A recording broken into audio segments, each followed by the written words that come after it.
So today we're staying at the home of one of my favorite Army buds, and Jeff is an amazingly giving guy. Let us stay with him at a Martha's Vineyard, and he's let us stay at his house, and he's just constantly working, and we wanted to give something back.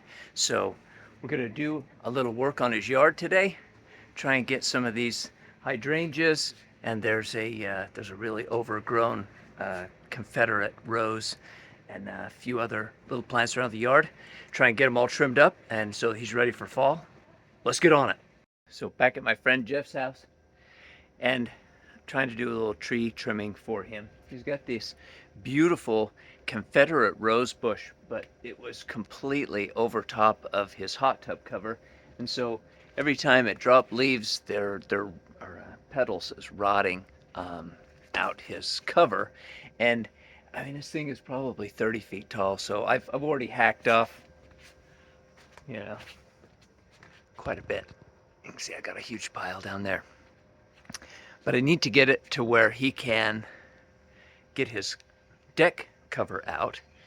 And he's got this beautiful hydrangea, but it's at the point where it's over top of his staircase. So we need to get this pruned back, and I hate to do it because the honeybees are just going insane on this thing, and they've obviously really honed in on it as the source of pollen in this area. But I gotta take some of it back so Jeff can get his staircase back, and just tidy the place up a little bit. And plus, it's actually kind of a hazard with all the bees right there in the stairwell if you happen to be allergic to bee stings. So let's get this trimmed back a little bit and see what it looks like when we're done.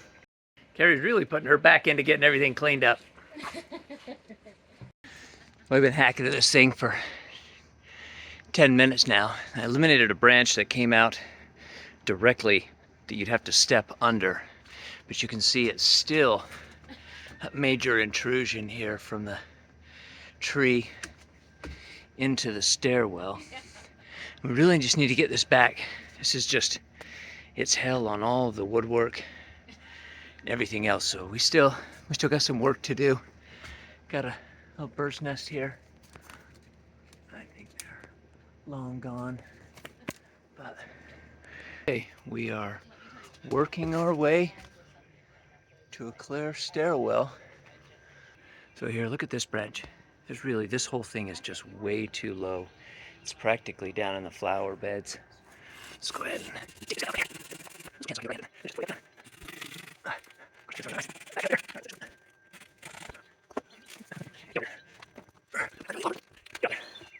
But you can see, when we pull that away, look at that.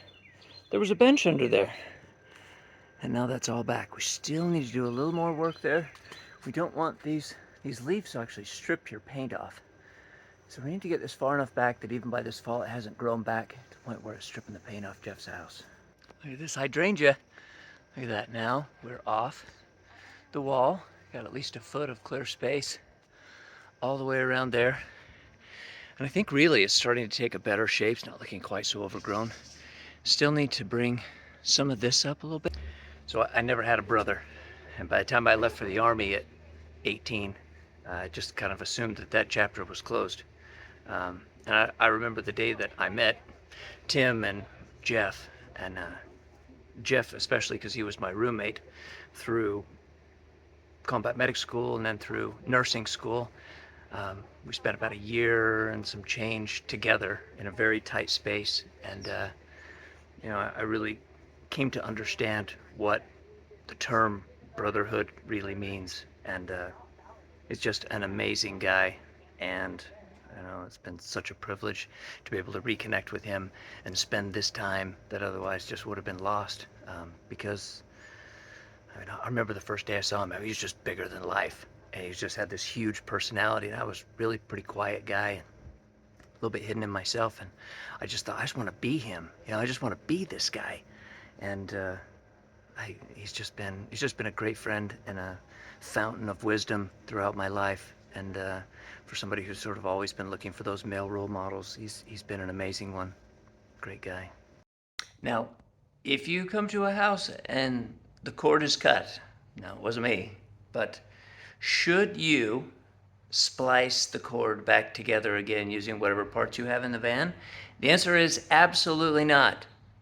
This is one of those things where do as I say and not as I do, because it's the only cord that we got. So here I am splicing Jeff's cord back together that he cut. So here we go. Okay, so that's all I'm doing to this bush. Like I say, I'm not over trimming this back. We don't want to cut all the green out of this. They can get really brown. You can see kind of what they end up looking like if you cut all the... But the difference is you can see this bush has a full 6 inches between it, and the bush behind it has not been done, and it's up touching the house. So let's fix that. And then we're also going to get a couple of these branches so they're not touching the house. Okay, just going to trim this boxwood back a little bit just to sort of fill out the path here, but we don't want it, again, we don't want it encroaching on our path there. I'm going to take a little bit of these off.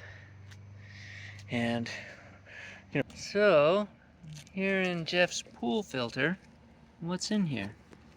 There's a dead mouse, there's a dead mouse, and there's a live froggy. Where? Here. Hello, froggy. Come here, little one. So once upon a time, where we're at now, used to stand a place called Juniper Hall. And this was the Whit Hall mansion. And the family was very prominent in the early 1900s, so vice presidents and governors and all kind of people visited this place. It has beautiful gardens. But apparently when the old man's wife died, just let it go to ruin. All that's left now is all the grounds that were here and part of the old, what was a reflecting pool mirror garden. And it's just beautiful. It's just like nature kind of reclaiming it with people just tending a little patch of it. So if you're in Shrewsbury, come out here, the Garden of Eternal Remembrance. First thing to bear in mind is that you are a guest. And as a guest, it's important that you keep your space clean and that you contribute back to the household in the same way that if you lived there, right? So for me, my love language is fixing and repairing things. Jeff had some issues with his chicken coop, and so I spent a day and got that all fixed. My friend asked me if I would fix his roof here. He's been having squirrels get in. The problem is, he actually didn't have purlins. He had these trusses, but then his roof is just sagging in there, so bought a 2x4, we'll get her cut up and put in there. No pressure, but the chicks are watching.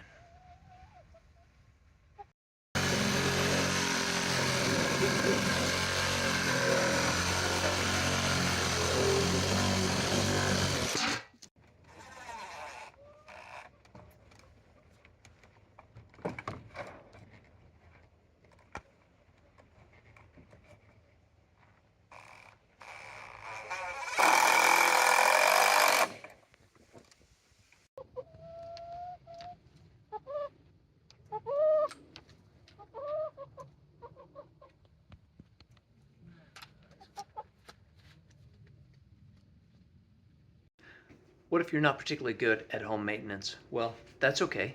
Are you any better in the kitchen? One of the things I love to do is I love to cook for people. I love to do it at my own house, but I also find that offering to cook something that I do especially well at a friend's house, it just opens up a whole different thing, and it sort of takes some of the pressure off of this. You know, it's all their burden to just completely host us. So if you've got some dish that you're really good at making, get the ingredients, work it out, make it in their kitchen, serve it up to them, and see if you don't find it